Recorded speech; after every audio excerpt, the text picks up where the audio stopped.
Welcome to the Man in a Room channel, the place where we pull back the curtain on history's greatest mysteries, conspiracies, and the stories they don't want you to question. If you love diving deep into the shadows behind the headlines, you're in the right room. Today, we're stepping aboard one of the most famous ships in human history, but not for the story you think you know. We're talking about the Titanic Conspiracy Story, the one that asks whether the so-called unsinkable luxury liner was ever really the Titanic at all, or whether it was the victim of the most audacious insurance scam, banking power play, and cover-up the world has ever seen. Buckle up. The water's cold, the stakes are high, and the truth might just be deeper than the North Atlantic. Let's begin. March 31st, 1909. The keel of what would become RMS Titanic is laid at the Harland and Wolff shipyard in Belfast, Ireland.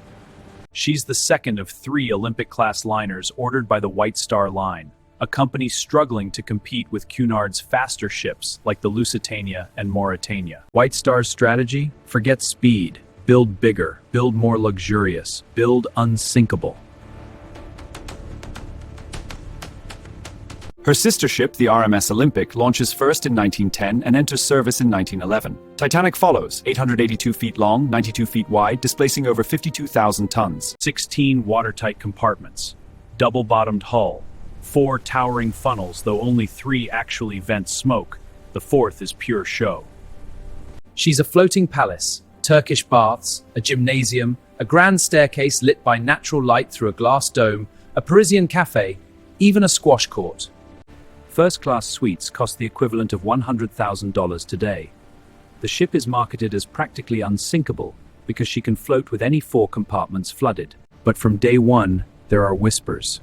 Construction is rushed. The workforce is under immense pressure. And the man quietly pulling the financial strings? J. Pierpont Morgan, the American banking titan whose International Mercantile Marine Trust owns the White Star Line. Fast forward to April 10, 1912. Southampton, England. Over 100,000 spectators line the docks as Titanic casts off on her maiden voyage. The passenger list reads like a who's who of Edwardian high society. John Jacob Astor IV, one of the richest men alive, Benjamin Guggenheim, the mining magnate, Isidor Straus, co-owner of Macy's, and even the ship's designer, Thomas Andrews. The voyage is smooth at first, stops in Cherbourg, France, then Queenstown, Ireland. Over 2,200 souls on board, passengers and crew. The band plays ragtime, champagne flows, life feels golden, but ice warnings start pouring in from other ships as early as April 12. Wanwi, the Californian, the Coronia, the Mazaba, all reporting icebergs and pack ice directly in Titanic's path.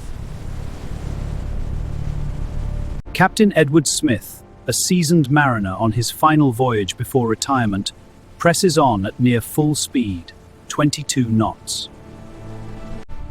Why? Tradition, competition, the belief that this ship can handle anything.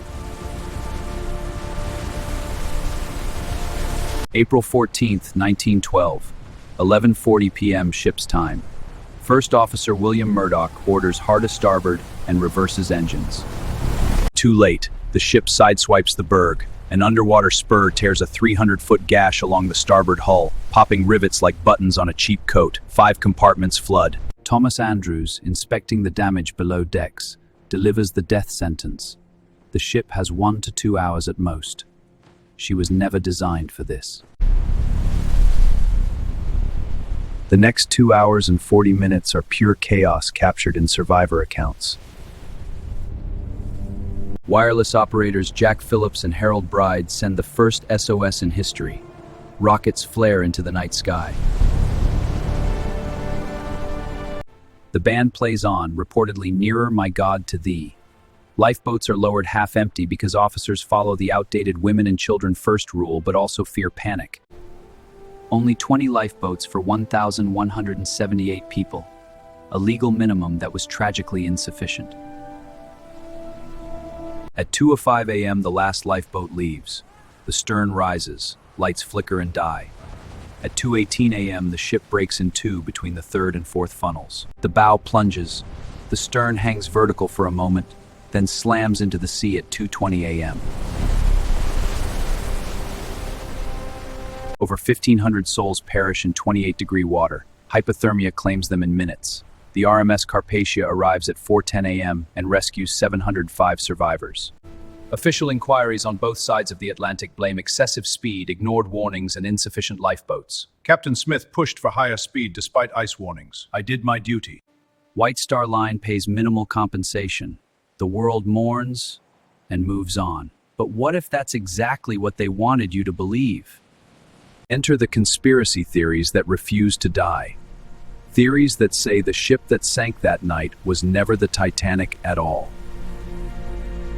The most detailed and persistent one comes from author Robin Gardiner in his 1998 book, Titanic, The Ship That Never Sank.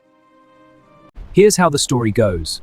In September 1911, the Olympic, Titanic's older, nearly identical sister, collides with the British warship HMS Hawke off the Isle of Wight. The Olympic's starboard side is badly damaged. Her keel is twisted. Repair costs are enormous. White Star's insurers are already twitchy.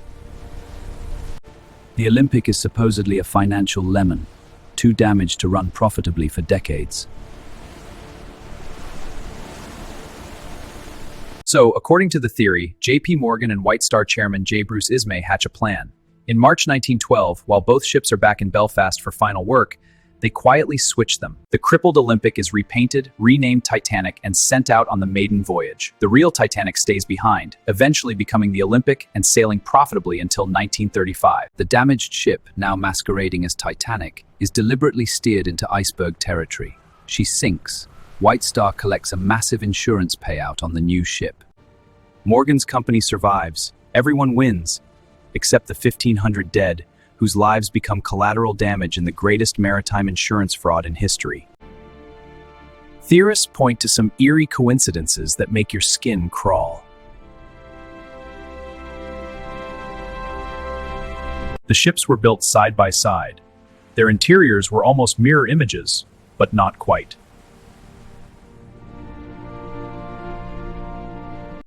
Some claim the number of portholes on the forecastle deck changed mysteriously between construction photos and departure photos. Lifeboat numbers and davits supposedly match the Olympic's configuration better. Why no public inspection of the new Titanic before sailing? Why did the ship's nameplates and funnels get swapped so quickly? Some conspiracy researchers swear that the wreck discovered by Robert Ballard in 1985 has propeller markings and hull plates that match the Olympic's yard number 400, not Titanic's 401. They even claim the switch was hidden in plain sight. Over 300,000 people watched the launch in Belfast. But who could tell two nearly identical black-hulled giants apart from a distance? A week of frenzied work, new nameplates, swapped furnishings, altered paperwork, and boom, the perfect crime. Now, let's be thorough, because a good conspiracy deserves scrutiny from every angle. Maritime historians tear this theory apart with cold, hard facts. First, the yard numbers. Every major structural piece of Titanic was stamped 401. Wreck artifacts recovered, including the huge bronze propellers, clearly show 401. Olympics were stamped 400. Those numbers don't lie, and they've been cross-checked for decades. Second, the ships weren't identical twins. Their interior layouts differed in dozens of ways. Turkish baths, promenade deck configurations, even the placement of certain bulkheads. Switching them secretly in under 6 weeks while thousands of workers swarmed the yard? Logistically insane. Someone would have talked. Third, the economics don't add up. Why risk 2,200 lives and sail a damaged ship across the Atlantic when you could simply burn or scuttle the Olympic while docked and claim insurance with zero loss of life? The payout for a total loss at sea wasn't even enough to save White Star long term. The company still went bankrupt in 1914. And finally, the wreck itself. Ballard's expedition and subsequent dives have mapped the debris field, the hull tear, and the bow section in exhaustive detail. Every measurement matches Titanic's blueprints. The Olympic continued sailing until 1935 and was scrapped a ship that supposedly sank in 1912. But here's the nuance. The theory endures because White Star did have financial motive. The Hawk collision really happened. Repairs really were costly. And JP Morgan really did control the purse strings. Even if the switch never occurred, the incentive was there. That's what makes conspiracy stories so sticky, the kernel of truth inside the wild claim. But the switch theory is only one layer. Layer 2 is darker, the JP Morgan Federal Reserve plot. Morgan himself was supposed to sail on Titanic's maiden voyage. He had a private suite with its own promenade deck. At the last minute, he canceled, citing illness, and stayed at a French spa instead. 3 of the wealthiest men in the world who supposedly opposed Morgan's plan for a central bank in America died that night. John Jacob Astor IV, Benjamin Guggenheim, and Isidor Straus. The theory claims JP Morgan engineered the disaster, or at least allowed it, to eliminate these powerful opponents before the Federal Reserve Act could be passed in December 1913. The Fed would give bankers like Morgan control over America's money supply. Astor, Guggenheim, and Straus allegedly stood in the way. Let's examine this from every angle. Yes, Morgan was the financial architect behind the Fed. Yes, he owned the company that owned the ship. Yes, those 3 men died. But here's the counter evidence that matters. There is 0 documented proof that Astor or Guggenheim ever publicly opposed the Federal Reserve. Isidor Straus actually supported centralized banking reforms. Morgan canceled his trip because he genuinely wasn't feeling well. And dozens of other wealthy passengers also changed plans at the last minute for ordinary reasons. Most damning of all, how do you guarantee an iceberg hit at exactly the right angle and speed to sink the ship while killing specific targets? Icebergs don't take orders. Lifeboats don't discriminate by net worth. The conspiracy requires godlike control over nature itself. Still, the timing is eerie. The Federal Reserve Act passed 21 months later. Morgan died in 1913. The richest men who might have blocked it were conveniently removed. Coincidence? Or the ultimate inside job? There are libraries filled with books arguing both sides. The truth, as always, sits somewhere in the gray. We can't stop there. There are even wilder branches. The cursed mummy theory. Supposedly, an Egyptian sarcophagus of Princess Amen-Ra was loaded aboard in Southampton, its crate labeled "Mummy" in big letters. The princess's spirit, disturbed after thousands of years, cursed the ship. Passengers supposedly felt unease. The band played on while the mummy watched from the hold. The real artifact, a painted wooden lid, not even a body, was in the British Museum the entire time. No cursed princess, no ancient revenge, just another layer of myth that sells newspapers and books.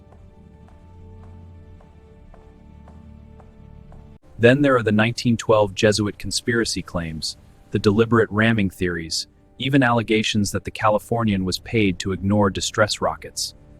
Each one adds color, but none hold up under cold examination the way the Switch and Morgan theories do. So where does that leave us? The official story, human error, hubris, and bad luck, explains 95% of the evidence. But that missing 5%, the financial pressures, the canceled voyage, the changed porthole counts and early photos, the sheer convenience of certain deaths, that's the part that keeps researchers awake at night. Think about the implications. If even a fraction of these conspiracies hold water, it means the powerful have always been willing to trade lives for profit and control. It means the unsinkable systems we trust today, banks, governments, corporations, might have hidden weaknesses or hidden agendas. It means history itself is a carefully edited story. Yet here's the beautiful counterpoint. The Titanic also inspired real change.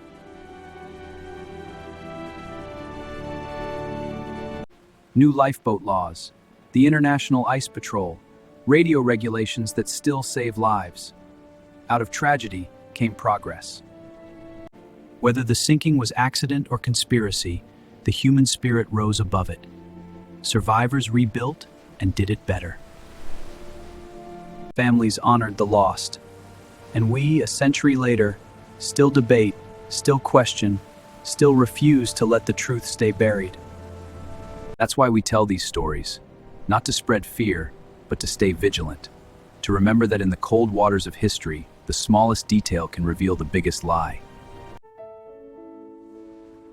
So what do you think happened that freezing night in 1912? Was it a tragic accident, an insurance scam that went horribly right, a banking coup disguised as an iceberg, or something even darker?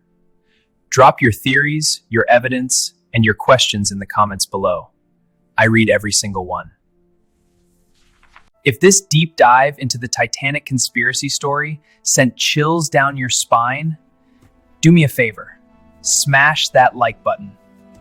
Subscribe to the Man in the Room channel and ring the notification bell so you never miss our next mystery. We've got more stories waiting in the shadows, from lost civilizations to modern cover-ups. Thank you for spending this time with me in the room. Stay curious, stay questioning, and above all, stay safe out there. Until next time, the door is always open.